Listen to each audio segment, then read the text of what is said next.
Salut tout le monde, c'est Job et aujourd'hui on va parler de la stabilisation de mouvement.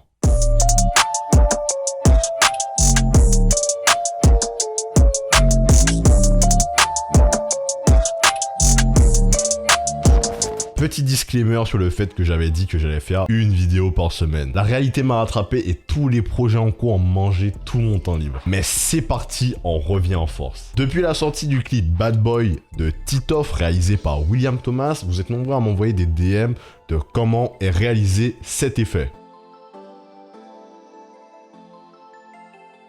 Cet effet est un effet de stabilisation de mouvement. La première fois que je l'ai vu, c'était dans une publicité pour la marque Beats en 2019. Extrait.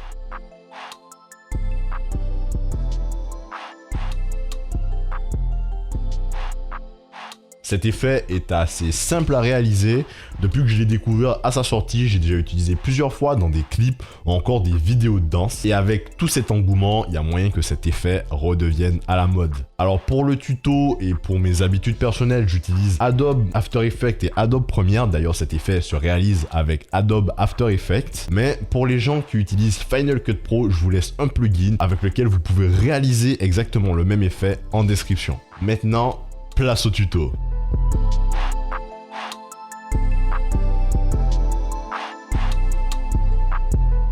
Là on se retrouve sur Premiere Pro, j'ai déjà choisi mon extrait d'un clip que j'ai déjà réalisé il y a un peu de temps de cela, Zermo P38, extrait. 0 faille, 0 meuf, 0 fiche, 0 9, dans mon 06, j'ai le 9, pas de bluff, c'est la puff. Alors du coup c'est parti, j'ai sélectionné cette petite zone là, et on va réaliser l'effet sur ça. Une fois que vous avez sélectionné votre partie de la musique où vous voulez faire l'effet, vous faites clic droit, remplacer par une composition After Effects. Une fois que vous arrivez sur After Effects, vous nommez votre fichier Stab Tuto, voilà, enregistré et ça va s'ouvrir direct. Une fois arrivé sur After Effects, c'est très simple, vous avez à droite une colonne avec pas mal de trucs où vous avez les options suivies. Vous pouvez cliquer dessus. Si vous n'avez pas les options suivies, vous cliquez sur Fenêtre et vous cochez la ligne suivie et il va apparaître.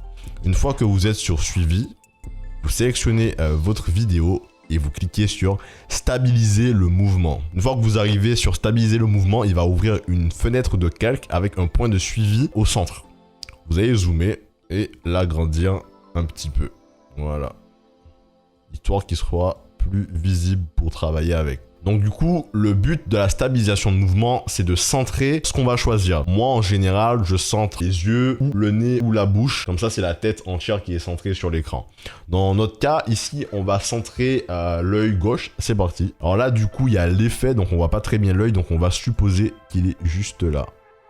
Alors ici, le carré de suivi, plus il est gros, plus votre ordi va consommer de la puissance. Donc ici, on a une flèche, analyser vers l'avant. Il va analyser automatiquement l'œil. Il va le suivre automatiquement sur toute la scène que vous avez choisie. Donc dans notre cas, là, vu qu'il y a l'effet, c'est sûr que ça va déconner. Donc on va le faire image par image. Cette image, on va la remonter ici au centre de l'œil. Cette image, hop.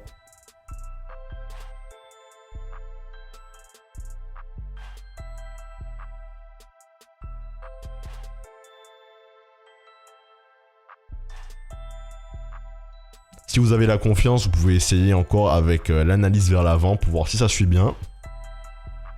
Et dans notre cas, ça fonctionne pas du tout. C'est vraiment très aléatoire la précision du tracking de Adobe After Effects. Mais cette fois-ci, on va le faire image par image.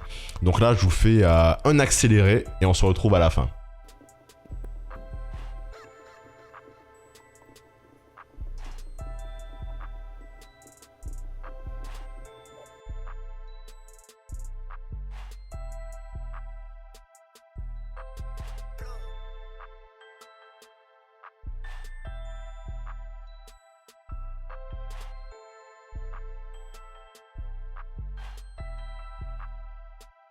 Et voilà, nous avons réalisé le suivi sur l'œil, sur tout le long de la séquence qu'on voulait. Une fois qu'on est arrivé à cette étape, on va faire appliquer, OK. Et là, on retourne sur la fenêtre de base et on voit que notre effet a été appliqué à la vidéo. Mais le problème, c'est que pour faire l'effet de stabilisation, il va mettre des points de suivi pour bouger la position de la vidéo. Donc, ça arrive qu'on a des gros pâtés noirs dans tous les côtés de la vidéo. Donc là, il suffit d'analyser là où on a le plus gros pâté noir et on zoome. On va dans transformer, échelle, et on grandit la vidéo. Bon, à ce niveau-là, on va aussi bouger la position. Attention, pas le point d'ancrage, mais la position. Et on va le bouger un peu sur le teco, comme ça.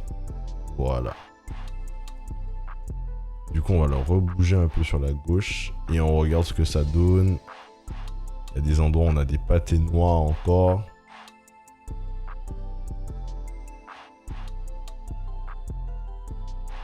On va zoomer encore un peu. Donc voilà, l'effet est terminé. On va faire CTRL S pour enregistrer et on retourne sur Premiere Pro. Et on regarde tout ça ensemble.